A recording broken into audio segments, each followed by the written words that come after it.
Are we live? Oh, we're live, I think. Hi everyone. Welcome to 10 Minutes in Torah. This is my sister, student Rabbi Daisy Bogod. And she is going to tell us about the Torah portion this week. So Daisy, what can you tell us about this week's Torah portion? Are you not going to introduce yourself, Mia? Oh, I'm Mia. I'm Daisy's sister, not a student rabbi. But have been involved in LJY for many, many years. 11. 11? Oh, wow. I was part of LJY for 14 years. So you're nearly there. Right. So this week's Torah portion is Parashat Pinchas. And actually, it's really exciting this week because after Pesach, the Orthodox and progressive Torah portions, or rather the Torah portion in the diaspora and Israel, fall out of sync because of an extra day of Pesach. And this week, they are coming back in sync together. So everyone all over the world is reading Pinchas. So it's the penultimate Torah portion of the Book of Numbers. And last week's portion ended with all sorts of salacious relations going on between Israelite men and non-Israelite women who were being seduced into idol worship. And then rather dramatically, at the end of last week's Torah portion, the namesake of this week's, Pinchas, spears the Israelite Zimri and the Midianite Cosby through their reproductive organs, outraged on God's behalf that they were doing something as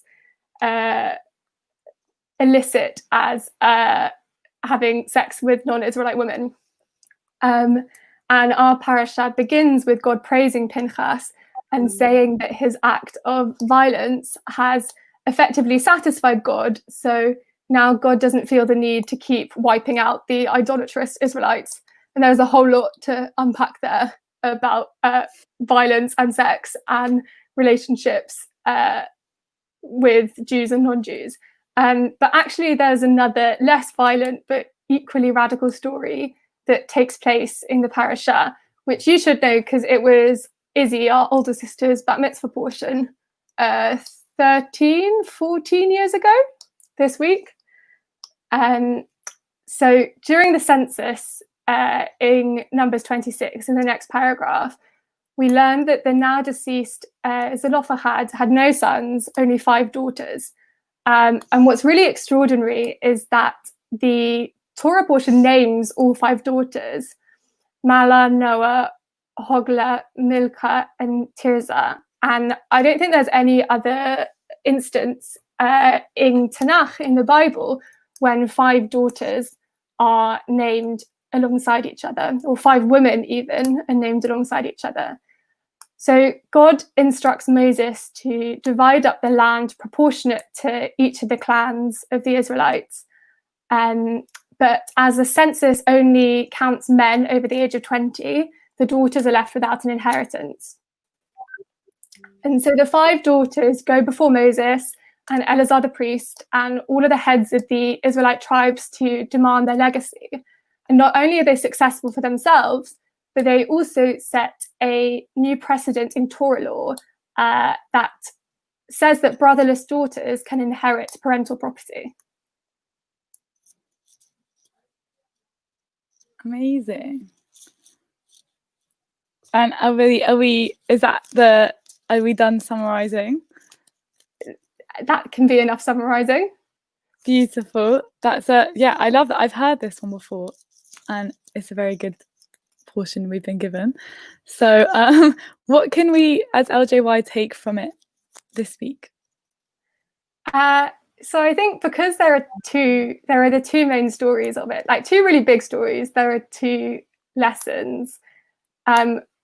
So the Babylonian Talmud talks a lot about Pinchas and basically reiterates that kind of warns against anyone from acting like he did, and reiterates the fact that Pinchas only got away with this spearing of Zimri and Cosby because of a set of miracles by God. And really, humans should not be zealots going out to, be vigilante killers and enacting what they believe God's word to be on people. And the second one about the daughters of Zelophehad is to think about inheritance and family legacy and what that means today. And one of the most devastating ways in which occupation affects Palestinians is through forced evictions, which have been historically and still are initiated by the Jewish National Fund, basically to give Palestinian property over to Jews and to settlers. And the Sumrin family have been living in Silwan in East Jerusalem for generations, but basically due to a misuse of the absentee property law, they have been threatened with eviction from their family home for 30 years. And the final appeal took place at the Jerusalem District Court on the 30th of June, so last week. And unsurprisingly, the court ruled in favour of the JNF, saying that this family were going to be evicted from their home. And I think this is particularly this week when we are thinking about what our parents leave behind and the importance of continual legacy, not only of values and ideas, but also of physical property and places where we have our memories. This is really troubling. And a group of British Jews who have organised this week to be a anti-annexation Shabbat, where they are asking people to have difficult conversations with their families about the effects of proposed annexation and occupation. And as I said, one of the ways this is evicting Palestinian families from their homes and demolishing them. And if you go to @NoAnnexation on Twitter or on Instagram, they have created a resource pack that you can download with lots of information to help you have a conversation with your families over the Shabbat table this week about annexation. That's really lovely. I think we'll be doing that tonight too. So is there anything that you think we can do to make this Shabbat particularly special in lockdown? So I guess, now that lockdown is starting to ease a bit in people, so perhaps if you don't live at home, you're able to go back to your parents' house and have a socially distant Shabbat meal. It's actually really great timing to have to spend Shabbat dinner talking about the dangers of occupation and annexation and what that has to mean for us as a Jewish community, and what that means for our relationships with the government in the State of Israel and charities that we donate our money to in Israel, such as the JNF. And really, like the daughters of Zelophehad coming forward to people with much more power than them and saying, this is wrong and this isn't equal and this isn't fair, creating a space to have those conversations in our community too. Wonderful. That's really wonderful. Thank you very much, Daisy. That was beautiful. And next week, tune in for 10 Minutes of Torah with Rabbi Renee and Tom Smith.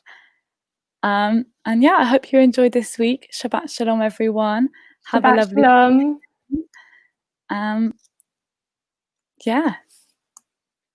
Bye-bye.